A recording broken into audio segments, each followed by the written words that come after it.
And now, 15-year-old magic sensation, Kyle Eschen. Like most magicians, I employ the use of animals in my act, but not doves or rabbits, because I'm a rebel at heart. As you probably inferred by my wild and unorthodox haircut. Instead, I use a canary, the fiercest of all domestic songbirds. I keep him here in my pocket. Actually, that's the pocket where I keep my collection of asbestos particles. Over here is where I keep the canary. It's a real bird. The only reason he's not moving is he has low blood sugar.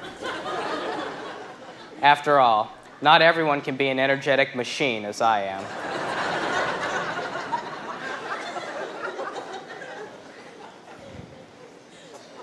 Incidentally, I've named him after cutting-edge reporter Geraldo Rivera.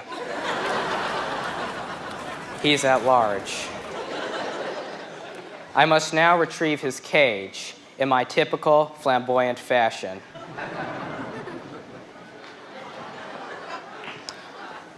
Would you mind handing me the cage?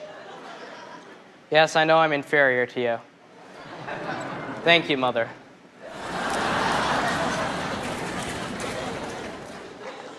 My mother is actually a very nice person. She makes me dinner sometimes. What is this? I hear Geraldo whispering in my ear.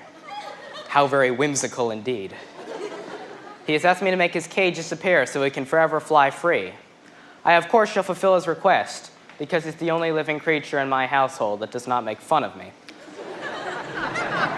So on the count of 3, Geraldo's cage will disappear. 1, 2, 3.